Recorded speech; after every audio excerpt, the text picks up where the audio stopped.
Hindi nga pala kami nakapagpaayos kahapon ng motor dahil sarado sila kahapon Sunday, kaya ngayon na lang Monday.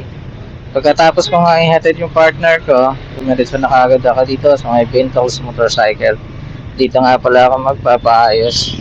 8:20 nang dumating ako dito, napakarami na pala ng pila. Daming tao.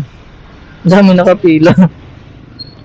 At dumiretso na nga pala ako kagad sa loob. Pagdating ko nga doon, kumuha na rin ako ng number. By number kasi sila dito bago ka pumasok dun sa loob. Sabay nag-fill up na rin ako ng mga kailangan ko. Class lining lang naman talaga ang kailangan ko para mapaayos ko na yung motor ko. At pagkatapos ko nga mag-fill up, lumabas na rin ako. Tapos sinilip ko na rin yung mga facility ng pinagagawaan nila. Marami rin naman sila mga ano rito, mga mga mekaniko. So 4 nga pala yung mekaniko nila na nakita ko. Kaya ang dami rin nilang ginagawa. Kaya ang dami rin nilang mga customer. Kilala kasi itong shop na ito dito sa may Naga Road, Las Piñas. Isa sa mga kilalang genuine parts sa Naga Road. Dito nga nainip na ako. Sobrang tagal ko kasi nakapila na. 1 oras, mga 2 oras siguro ako nag-aantay. Kaya sobrang inip na. At ito na, finally, it's my turn.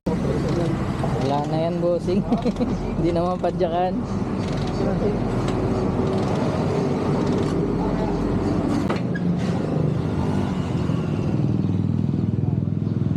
At dito nga mga pare, inumpisa na ni sir baklasin yung cover. At sinunod niya na rin baklasin yung makina. Dito nga tinawag ako ni sir dahil may nadamay nga ibang parts ng clutch lining yung sa housing niya. Kaya another payment na naman to mga par.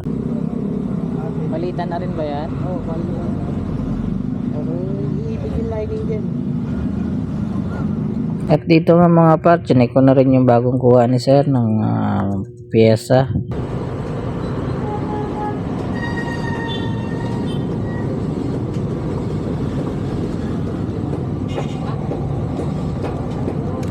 Ito nga pala yung housing ng clutch lining na na-damage.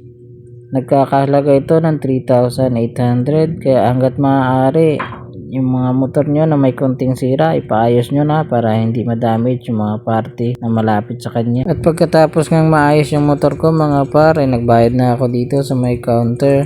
Umabot nga ako ng 9,710 sa aray ko. So clutch lining tsaka yung housing niya lang yun mga par. At pagkatapos ko nga magbayad mga par, kinuha ko na yung motor ko para masubukan yung bagong clutch lining.